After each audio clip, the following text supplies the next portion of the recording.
then I guess Mixtape review, Denzel Curry, Imperial. It's about damn time we do this shit. I've been trying to get the motherfuckers to do it. Go check out patreon.com. I'm not gonna go into it. Go to the website. We're probably still on the homepage. It's pretty dope. Make sure you go to check out our t-shirt online shop. I was trying to see if somebody had it. We got the original joint right there, back from 2011, bruh. That's fire. That's a classic.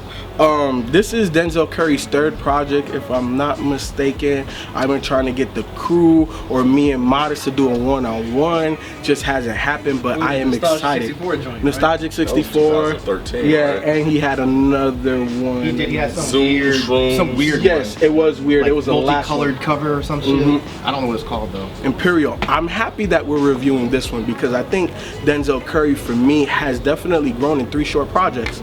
Before, I think he had like that Meek Mill syndrome where it's kind of like he's yelling at you and he doesn't know how to turn down the volume. I think that on this project, he's finally figured out how to still be loud but to display and convey different emotions and inflections in his voice. Him being from Miami, lyrically he didn't necessarily paint this landscape of me being back there, but the terminology that he uses, the vocabulary. One word that I probably was lost in just the rapping was JIT. G-I-T. That's a slang term for a kid. It's just a Florida term. That's what brought me back to Florida. Not necessarily the way he's rapping, because you know, when I was there, that's not how dudes was rapping, not how they was sounding, but what he's rapping about is so South Florida. Especially the track Story with No Title. To me, that was one of the dopest ones on there, especially that third verse when he says story with no title. I'm from a city that was built off cane, something about hurricane, ain't no A-Bay.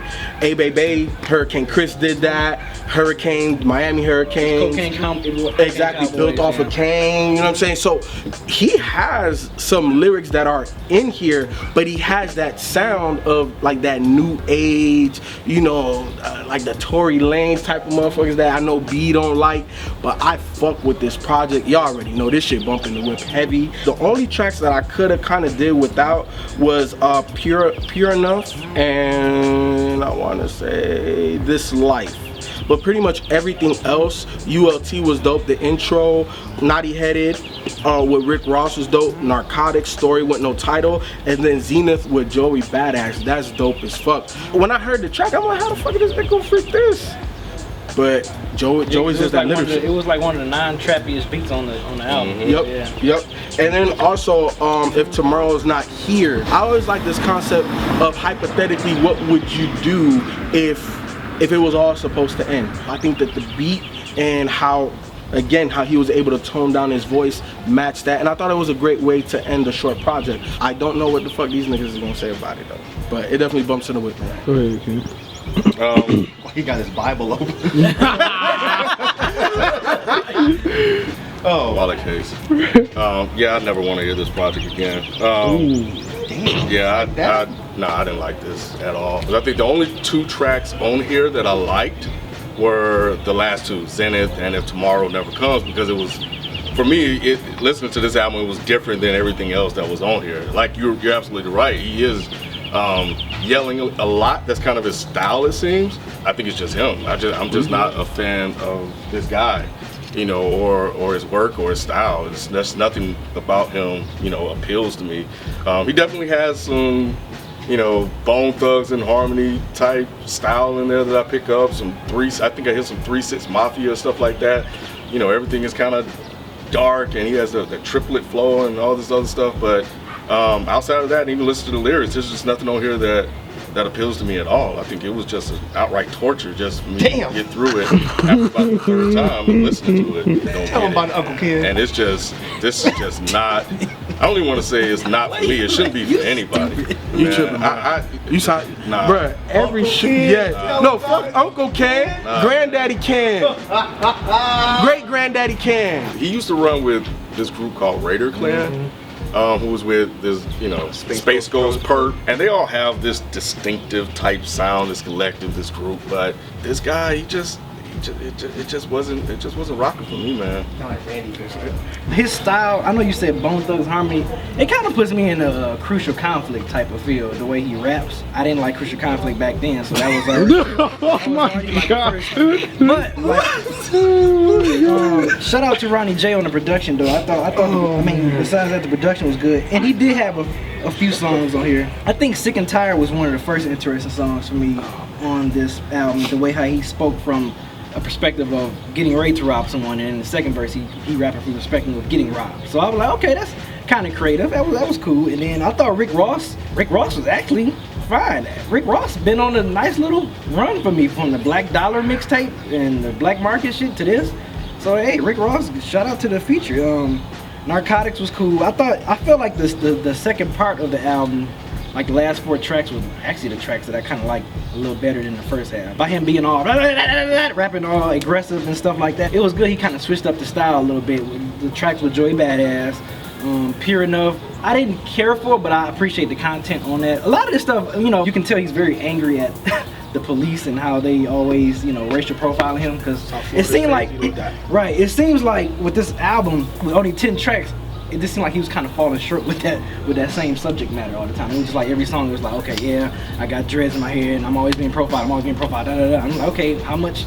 So that's why I like Pure Enough, because he kind of like switched it up and kind of got introspective, as well as Narcotics as well. And then the last track, I think that's another one of my favorite tracks I like now. But as a whole, I think this don't really have a replay value. I don't hate it as much as Ken, but I'm like him, like, well, damn, what's all the hype about? Like, when I saw 10 tracks, I'm like, okay, I think we're about to be in for something pretty nice. You know, 10 tracks, that's a slim margin. You can't mess up. You can't mess up when you only got 10 tracks, and you messed up like about 4 or 5 times. And then also, I thought about you too, because as I'm listening to this, I'm like, man, this doesn't have no like Miami feel. When I think of Miami, you know, I'm thinking of, he's giving me like the ugly side of Miami. He's like, giving you the real Miami. Yeah, the real. He's giving you Carroll City. Yeah, he's giving you Opalaka. He's giving you Overtown. He ain't giving you Biscayne Boulevard. Yeah. He ain't giving you Biscayne Boulevard. He's not giving you what the other Miami artists give you, like Trick Daddy, Ross. He's not giving you. As I'm listening to this, I'm like, wow, this is a very dark and gritty side of Miami that he's telling right now. It didn't go hard in the recycle pit.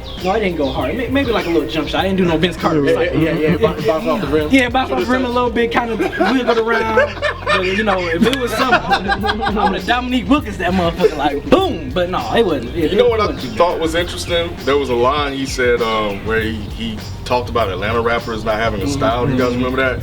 But then in Pure Enough, he talked about Gucci Man and wanting Gucci Man and looking forward to Gucci Man getting out of jail. I was like, that was kind of weird. Well, to me. I think he was saying that other rappers didn't have any style and they were trying to sound like Atlanta. Yeah. I don't think he was really saying that Atlanta rappers had no style. That's the way I took it at least. I didn't know anything about Denzel Curry. He kept talking about him, and I was just like, I'll get to it. But I thought it was gonna be, no offense, I thought it was gonna be some bullshit trunk music. So I was like, I don't have any reason to listen to that in my car. So I was just like, I'll get to it. And then I saw that he was associated with Raider Clan as Space Ghost Perp, and this is no offense to any of those guys, but I've never liked that crew. Their sound did not interest me one bit. This is one of those albums that had we not done a review for it, I would have never listened to it. But I'm very glad we did a review, because I thought this album was good, and I'm actually surprised you guys disliked it this much. I honestly expected to walk in and everybody thought it was a good project. Really? Yeah, I mean, opinions are opinions, but what's wrong with it? Like, granted, it's nothing groundbreaking. He's not doing anything where it's like, oh shit, that's never been done before. I thought the beats he chose, for the most part, were good. It's not like he's doing some incredibly deep wordplay, but he's got bars, and he sounds good on a beat. Now, I do think that he yells a bit too much. He was switching up his yelling with like a more mid-range style. I thought the fact that he was switching it up from song to song was cool, but I would rather him switch it up within the song itself. Like kind of like Schoolboy does, you know how Schoolboy has those two different voices? I wish he would have done that within the song, as opposed to this song I'm yelling the whole time, this song I'm cool. Starting off with ULT, I was like, oh shit, this is what this guy sounds like? Because I wouldn't expect you to be all into this, but I was like, okay, this is hype music. I was like, this is cool. But it got to Gook, and then I was like, oh shit.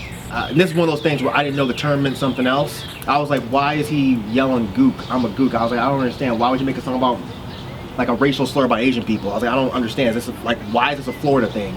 But then I saw that to them, gook means like a weirdo. Did you not know that either? I don't know that one. Yeah, I had to look it I up. didn't know that one. This is almost irritating me because I'm just like, why? I don't get it. But yeah, so gook apparently means weird. That's why he's saying, I'm a gook, I'm a gook. Sick and Tired was cool. Naughty Head was the first song that actually stood out. I liked how he played with the idea of twisting weed and then trying to twist my fro up and growing dreads. I was like, okay, that's actually kind of dope. And Rick Ross, Ross's verse, it wasn't great. Right, but it was like, let's not exaggerate. Yeah, but you're it started off good. It was like he was up a hill and it kind of went downhill towards the end. But you know, I like the whole thing about just found another body or something like that. At the same time, got a tattoo on his face and then the obituary on his mama's fireplace. I was like, okay, that's actually some cool imagery. But then he just went off. I think the fact that he sounded Comfortable, just different, than how Denzel Curry sounds. Yeah, the contrast definitely helped with that record. Denzel Curry is more abrasive than Rick Ross. Yeah. Ross smooths it out. Narcotics was another one that I really liked. Like, I can see why that is the standout track from this project, because it was like, it's almost like an anthem. I did think it was a bit weird that he was complaining about, you know, black people being stereotyped for being drug dealers, but then he's talking about being a drug dealer throughout a lot of the other tracks. But it was still a dope track. Story No Title, I thought was actually another dope track. The beat was really cool, and again, I thought he did a little bit something different with his flow on this one. But it's weird because me and you were on the same place with this, because the only two songs I didn't like were Pure Enough and This Life. Like, I didn't like those songs at all. And I understand why they're there. It was kind of like to break up the monotony a little bit.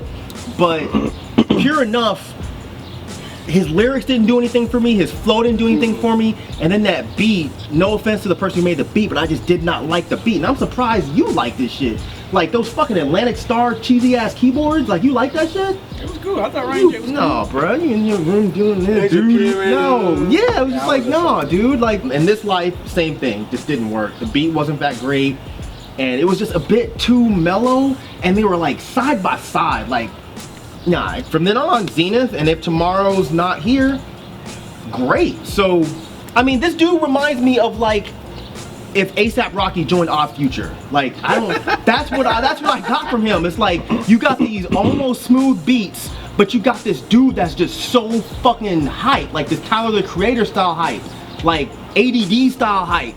Like, I hear these songs at a concert. Like, it seems like this whole mixtape was made to be played live, and maybe that's the problem. You're just too old. No. you're not trying to be at the concert like this.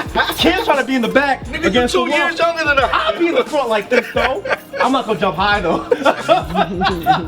It just felt very samey to me. His flow felt very samey to me. Yeah. Which is why the last two tracks are the two that finally for me was something different. If he interspersed like more of that, I could probably tolerate it a little bit more, but I don't need 8 tracks of the same, seemingly the same thing. That's why I think he needs to change his flow up some. He definitely needs to change his flow up some. This is definitely a young person's album.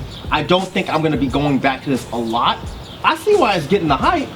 It's an exciting album, and he's choosing beats that I wouldn't think would make me hype. That's the weird thing. It's like he's making you hype. I think that this is the first time that he was talking directly, because his other projects, he was like in that spacey, floaty, Cloud rap. yeah, who's the Flatbush Zombies? That's what his other projects kind of reminded me of, and he wasn't talking directly to people. He wasn't necessarily connecting on a personal, direct level before. That stream of consciousness rap. So like all of his older or his other two projects, it was more up there. It was like, the fuck is you talking about? But you like those projects, right? I like them. I like them because I like his energy and I like the beats he picks, and it was weird. And he's from Florida, so I'm gonna rep the hometown. He wasn't whack. I liked them. With this project, I see the contrast, and I know all of you guys pretty much mentioned how loud he could be. This is the most tame he's been. To me, he's worked on it. Even his flow, I felt that his flow on this project was way more diverse than any other project. Like to me, I can hear him grow as an MC, him tackling these social issues and applying it to him, and still having a track like Zenith where it's on some other Third Eye type planet type shit. He's starting to mold himself into a complete artist. Other people that have been on Denzel Curry from the beginning, I think that's what they hear, and it's part of the reason why they're so hyped for it. Album of the year though? I'm not gonna go that far. don't get that. I don't go that far, but it's definitely one of my more favorite projects I've heard. Like, and I'm gonna bump this shit because this shit bump heavy in the whip. So if he was from Cali, you'd still like it as much? I would like it, but that extra boost that makes me like it is the connection to Florida. Because I understand the terminology. I know exactly what he's talking about. So that extra a Cali rapper couldn't give me. I didn't catch any weird terminology except for Gook. Maybe I need to listen harder, but Keep ripping that 305 Miami, Dade County all day. In this project, I hear the progression. I definitely hear the progression. I'm excited for you.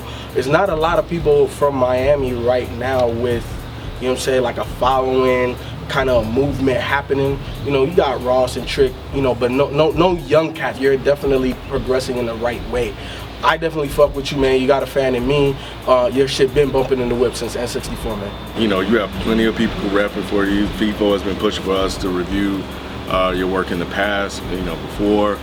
And, you know, and I think that what you're doing so far has definitely managed to gain you a lot of attention. I did like the last 2 tracks. So I think if I got a little bit more of that to break up the aggressive tone throughout the whole project, it probably would help. This is actually my first time listening to a full project from you, and you know, not horrible, but I just, you know, I didn't love it. It didn't really just like wow me, and like I said, the style, from your style that I got, it's just like, oh, you remind me of Chris Conflict, so that was just like, But other than that, I mean, you seem like you have a good fan base. If people tell me listen to something, I listen to it. If you come out with a feature project and say, hey man, check this out, I'll give you another try. I'm not going to just completely dismiss you just off of my first, just because I wasn't really feeling my first time listening to your project. And if people say you progressing the way you are, if you can get better from this, then yeah, I'll check out what you drop next. I think you're on a really good path. I haven't listened to your past projects, to be fair. I may go back and do that though, but for this project itself, I think it was actually a good piece of work.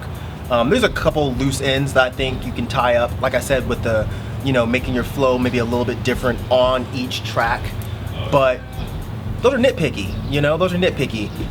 The majority of this album I liked. You know, there was only 2 songs that I did not like, so that's an 80%.